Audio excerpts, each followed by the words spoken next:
نن چې کومه زموږ وظیفه ده نو دا وظیفه درودي تنجینا وظیفه ده. ډیره زیاته اعلی، ډیره زیاته زبردست وظیفه ده. صرف محترمو تاسو دا وظیفه 3 ورځې وکړئ. ستاسو څومره ناممکن حاجات وي الله پاک به ممکن کی او په ښه طریقې به پوره کی. دغه رنګ رچا کوم مال او دولت پکار وي دا وظیفه شروع کی په 3 ورځو کې بوله الله پاک ان شاء الله العزیز د دې وظیفې په برکت باندې بوله الله پاک ډیر زیات رزق ورکي. کو څوک محترم قرضدار وي دا شروع کینو الله پاک بوله قرض دا ختمي. کو څوک شروع کې د رشتې لپاره الله پاک بوله بهترین ځکه بهترین رشتہ ورکي. کو څوک شروع کې محترم د مزدوري لپاره دیاړې لپاره نوکرۍ لپاره ان شاء الله العزیز الله پاک بوله کلی ځکه نا محترم نوکری ورکي. سونه بیماران دی دا ویل شي تقریبا 1100 پیری دا ویلی او په 3 ورځو کې دا ویلی دغه مکمل ترتیب او طریقه تاسو ته په دې ویډیو کې دا خایمه. نو کو بیمار د پاره ویل شي الله پاک به بیمار لا روح صحت ورکي. بسم الله الرحمن الرحیم. شروع کوم د ډیر زیات بهون کی او د ډیر زیات مهربان رب په نوم باندې. السلام علیکم ورحمت الله وبرکاته.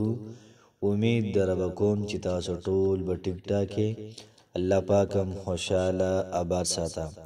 الله پاک دې زمونږ ټول ناممکن حاجتونه دا به ممکن کولو سره بدل کی. الله پاک دې زمونږ او تاسو ټول مسلې د ختم کی. زمونږ مشکلات دې الله پاک آسان کی. الله پاک دې منګ او تاسو ټول مخلوق ته محتاج نه.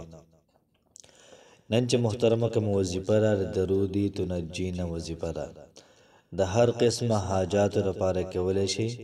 نو کو تاسو شروع کړه په 3 ورځو کې الله پاک تاسو حاجات دا پوره کی.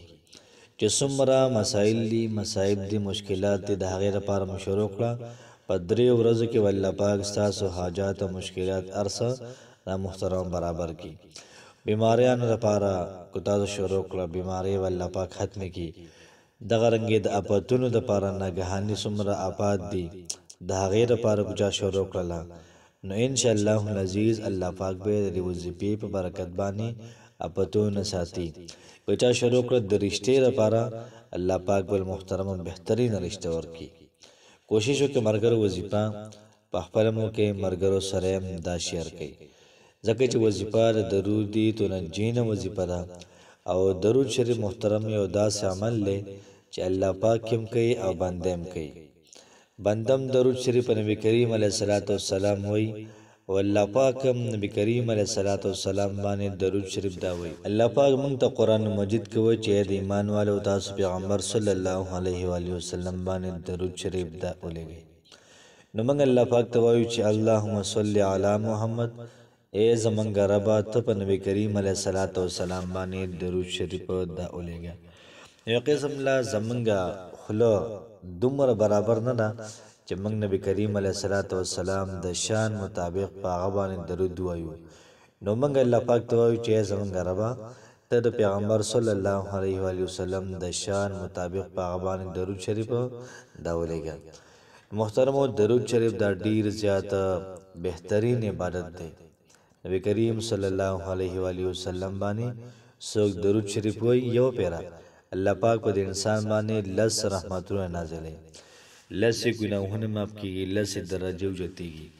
نو کو تاسو یو پیرم دی وایي زمونږ استاد لپاره ډیر زیات لوی خبره ده چې بتا لس رحمتونه نازل شو. نو ته سوچو چې 1100 پیری تیرا درود شریف په 3 ورځو کې پوره کی 1100 پیری اوبه په 10 کې ضرب ورک څومره رحمتونه پتا باندې راځي. نو یاد ساتئ محترمو ډیر زیاته زبردست عجیب وظیفه ده.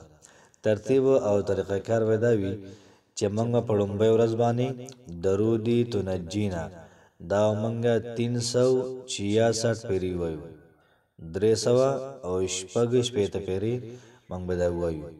کله دویمه ورځ ولا نن موږ ویل مثال په تور په سباله بیا 300 او شپږ 366 پیری بیا او دا رنګ په درېم ورځ باندې با دا موږ وایو 368 پیری 300 او 88 پیری دا موږ وایو.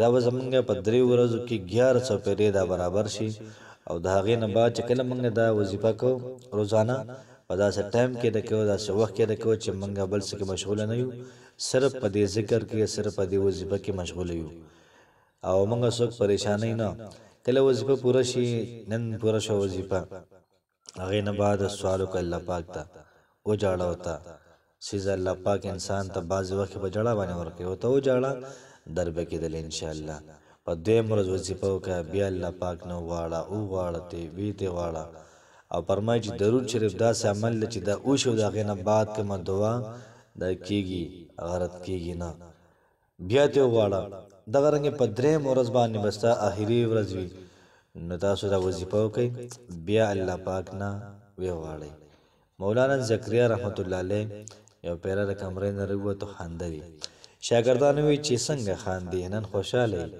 یو جمله یې ویله منوا کې چوړه په الله پاک مې خبر او منله بیا مې پرېښوده مطلب دا بزرګانو الله پاک سے خپل ربط او الله پاک سے خپل تعلق او الله پاک سے خپل راز او نیاز نو موږ لم پکار دي چې موږ الله پاک سره تعلق دا موږ اساس کو کوشش کوو الله پکار دي چې وظیفه کو په اخلاص باندې په یقین باندې او بیا د هغې نه بعد دعا وکړو انشاءالله العزیز الله پاک به زموږ جمله مقاصد دا پوره کوي الله پاک مو خوشحاله آباد ساته السلام علیکم ورحمت الله وبرکاته